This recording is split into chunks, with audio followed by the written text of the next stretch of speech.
apps, messaging, and safety. Hello, my name is Amy S.P. Wilson, and I am the CEO and founder of Safety Positive Foundation. Today, I'm here to talk to you about messaging, apps, and how it works with safety. So let's get right into it. First and foremost, messaging is probably the thing I'm going to talk about first, because you get people who may not know about you, and that's one of the things I think I like about a lot of the messaging platforms. If you're not already friends with them, it gets sent to a different area, so you're like, wait a minute, do I need to be checking this person or not? And it sort of helps to filter that. Now, you might make a friend with somebody, not getting the full details. They start messaging you. It starts getting kind of where they're being really nice. They agree with everything you say. That is a red flag. And then they start asking for money. Big red flag on there. So we want you to definitely be safe in your messaging people, chatting people up, and also advise to not be sending personal information in a majority of platforms. Now, there are two apps that we recommend that are way more secure, and one is called Signal, and it is very secure app. There is also a app that is called CyberDust, or you can look it up as Dust, is what we were told. And that is, both of those are on Apple and Android, or Google Play. And the thing I like about CyberDust or Dust is that it will delete the messages. Now, it's not just you send a message and after a little bit, like, it just goes into this thing where it deletes it. No. It's not the way that Dust works. It deletes it off the internet completely. Like, it makes it cyber dust, where you cannot search it. It is gone forever. With apps like WhatsApp, Facebook Messenger, anything you can think of when it comes to a messaging app, even if you have deleted it, there is still record of it there. Same thing with text messaging. There you can pull it back up and be able to find it. So excuse me. Now, we're not saying this as a way to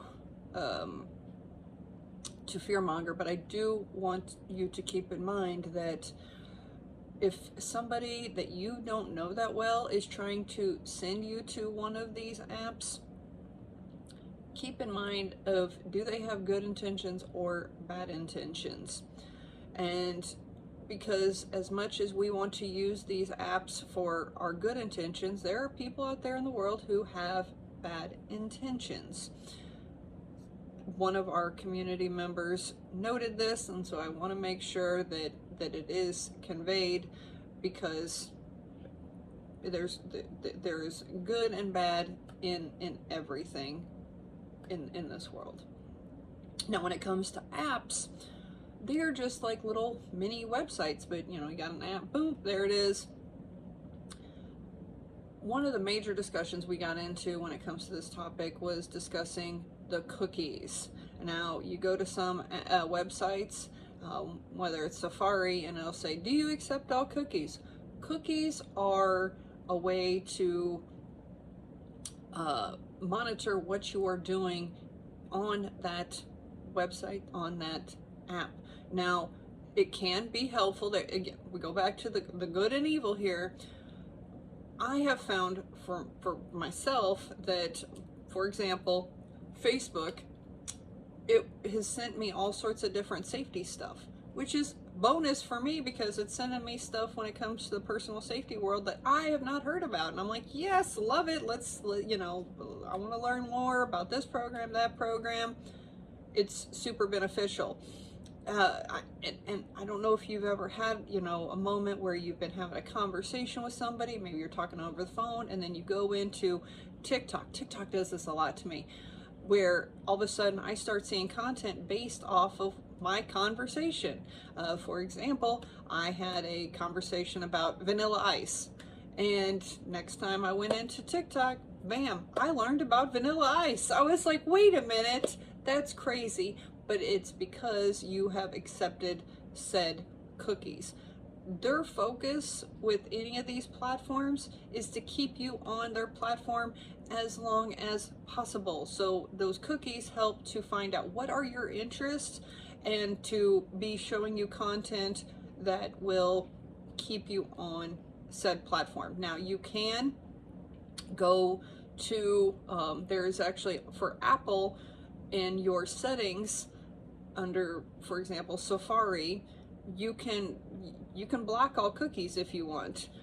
Now, or you can delete your search history, a few different combinations there. You can also go to, let's say you're on Google, there is a section where you can delete the cookies there. It's, from what I've been told, it's like a little 3-dot deal in the corner, and you can play around and find it in there. But the cookies thing does freak out people, but again, we go back to the good and evil with all of that. Keeping in mind, when it comes to apps, we still don't want to be sharing a lot of personal information, and that way you're not giving things for people who do have bad intentions. This is what we have for you when it comes to apps and messaging. There was way more that we discussed in our tea time on this subject, and I highly encourage you to sign up for our Adventures Utility Belt and our Safety Positive Guide, because it gives you access to all of our tea time recordings for months. And as you know, every month we do a different topic, and so there is quite a bit of content in our guide right now for you to go back and review and check out.